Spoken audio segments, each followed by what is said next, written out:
All right, back to chapter 5, video number 10, I believe. Now what we want to do is, now that we've got the term combo box listing all the items and these possible inputs, and this is a static list, this isn't going to change. So that's why I chose that particular control for this type of input. And from here, for example, when I click on 12, it automatically determines that there's 12 months in a year. If I click on 26, well, that's every second week, every 2 weeks, and there's 26 bi-weekly payments. 24 is semi-monthly. That means on the 1st and the 15th of every month you pay semi-monthly. Or finally, 52 is weekly because there's 52 weeks in a year. Now, how does that occur? How do we get this output to correlate with this? Well, you probably see if I select 12, I want monthly. Else, if I select 26, it's bi-weekly.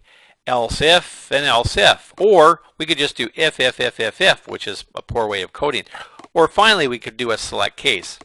And because I've got 1, 2, 3, 4, I'm going to choose a case method to do this, a switch, case syntax.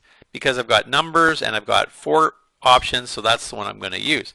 But where does it occur? Well, if you double click on the term right here, it's going to take you to the event handler called SelectedIndexChanged. That means when you guys select whatever term, whether it's monthly, weekly, bi-weekly, semi-year, whatever, it's going to change. I want it to determine what that is.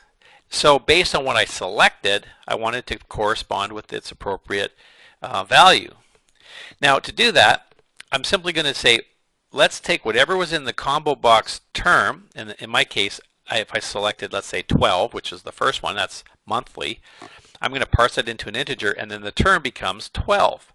Then I simply just use my switch case to say, well, if it's 12, display monthly. If it's 26, and this is where we get those responses from. So now if I run this, and we have a closer look at it, it will occur when I select my term. So again, when I click on one of these, the event handler will activate. All right, so it's when the term combo box, there's the term combo box. When I select, let's say 12, or let's go 26, when I click on that, it should activate this event handler and stop at the breakpoint. So I clicked on, it changed, it activated this event handler right here, and sure enough, I had selected this one here, which is the 4th. Let's just pin that for now, and it's going to convert it to the term. So the term is, I selected 26, right? So it converts it, and let's see, it should say 26 right there. I'm not sure why it doesn't, but we could probably go in and investigate why, but not now. But we know it was 26. Oh, there it is. There's 26. Oh, I pinned the wrong one. And then it takes and converts it into an integer value.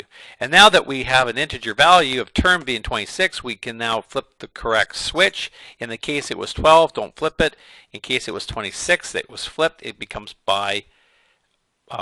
That's correct. And break out and return back to the program.